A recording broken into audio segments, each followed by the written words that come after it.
political relationship we have on both sides, it is a foundation.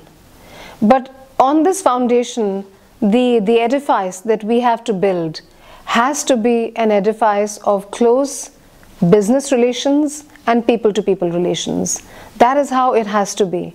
Our closeness, which is, thanks to our long history of close diplomatic ties and high-level political relations, that has to be strengthened with the main structure of commercial and people-to-people relations. Now, in commercial relations, both our countries right now are putting a lot of stress on greater investment, greater manufacturing, greater trade and commerce. In India, Prime Minister Modi has launched the Make in India initiative. It is an invitation to investors from abroad to come and invest in India, in particular to come and set up manufacturing units in India and to invest in the infrastructure opportunities in India. There is, it is anticipated that the market for developing infrastructure in India is worth trillions of dollars, and this will be something that will pay back, give returns for years on end because of the young burgeoning population, working age population that India has. India has today probably the youngest, the largest young population in the world. 40% of our people are in that young age group, 18 to 35 years, that age group. And this is a great asset for us. And this is partly on the basis of which our Prime Minister has launched this important new initiative. So here too, Prime Minister Mehdi Juma and your other leaders have laid a lot of stress on getting investment from abroad, on kick-starting the economy, on making the economy more faster. You have certain advantages. You have a closeness, a proximity to the European Union, the European market, and that has been part of the reason, one of the drivers of the economy in Tunisia. But I think it's time for Tunisia, and I think Tunisia realizes it too, and that is what Tunisia has done over the last 2 years, that it is time to expand horizons and invite investment from elsewhere, establish ties elsewhere. There is a lot of interest among Tunisian entrepreneurs in establishing joint ventures with India. I'm working on many of them. I'm working on these projects to come through. So I think that this working together in diverse sectors, in maybe phosphates where we already have a relationship, maybe in newer sectors like in pharma and other agro-processing, for instance, is another important sector where there is expertise on both sides and there is interest on both sides. So there is all of this, and this potential, this economic potential, it can take off, provided that things go right, and provided that the labor unrest situation here is a little bit brought under better control, which I think it will happen with the new government that will hopefully soon be in position.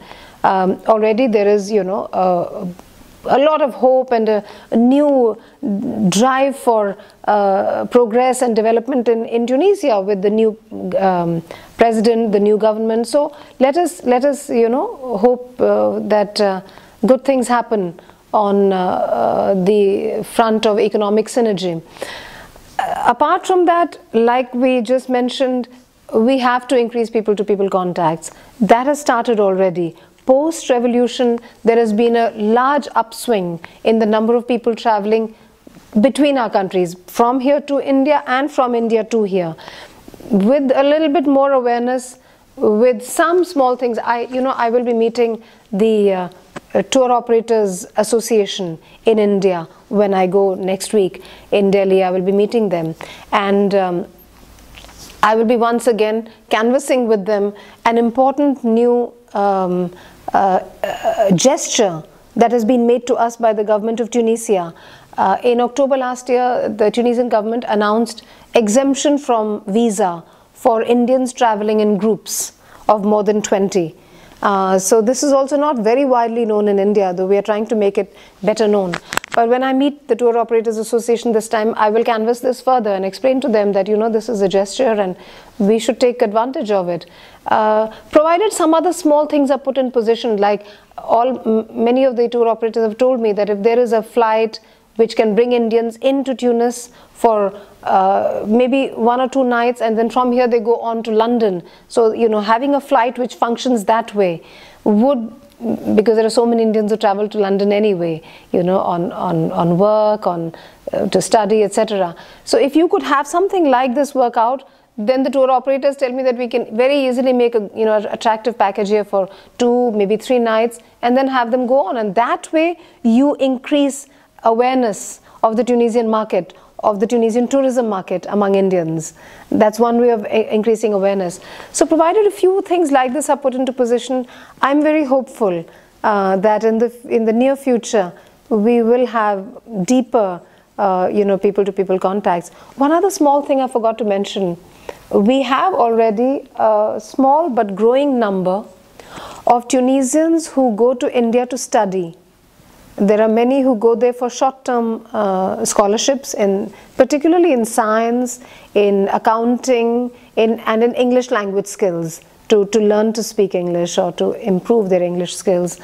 And there are many now who go on science research scholarships for 6 months to 1 year. This is all somewhat recent. It's really has started happening over the last 3 to 4 years. They go under what is called the C.V. Raman Science Fellowship of the Government of India. Tunis has you know, high quality scientific personnel also, the Institute Pasteur, and there are so many other institutes here, scientific. So this is another way in which I find a lot of young people have gone to India, are interested to go. So provided that all these things come together, yes, I think we can be very hopeful of building this business plus people-to-people relations on the foundation of our political closeness. Of course, I have very good relations with the government and the public sector. We have institutionalized relations of cooperation with the Ministry of Higher Education, with the Ministry of Foreign Affairs. Of course, we have high-level visits, and we have collaboration with various ministries, of course. But at the other level, we meet with a lot of other groups of people who are interested to collaborate.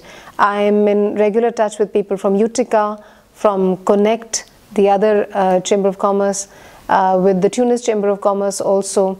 I've traveled and I'm in contact with the Sousse Chamber of Commerce, with Utica SFAX, with so many you know, business groups around the country. Then we have, I just mentioned the Institut Pasteur. They have a collaborative relationship with a premier institute of India.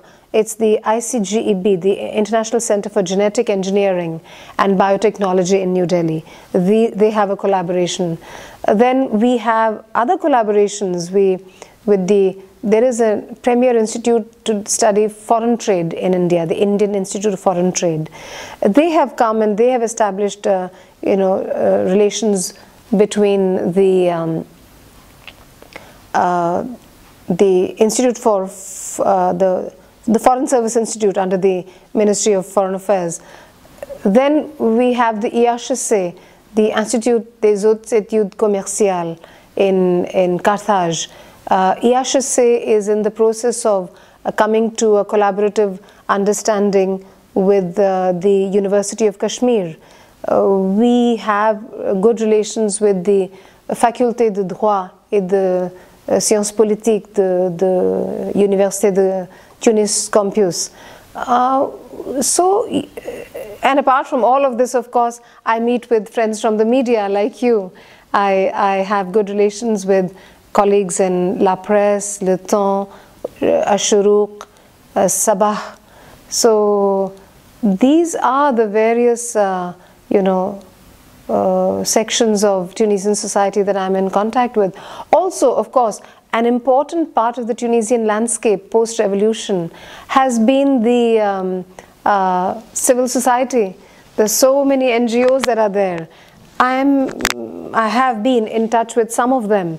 There are NGOs which are active in the Medina, in other parts of the country, in smaller towns, who are working with people, with creativity, with self-expression. I think during the years of dictatorship, maybe those things were not much encouraged, and there has been a large number of them set up, and it's very interesting to talk to these people, to see the people they work with, the creativity and self-expression that is on offer here. So yes, these are all the different levels of Tunisian society that I've been fortunate to work with, to deal with during my time here. Yes, I do feel I've been very fortunate indeed to have been present in Tunisia at such a critical time in its history. I feel that I was very lucky to be a witness to all of this that has happened here. To sum up, I would say that where the hearts are close together, everything else is bound to follow.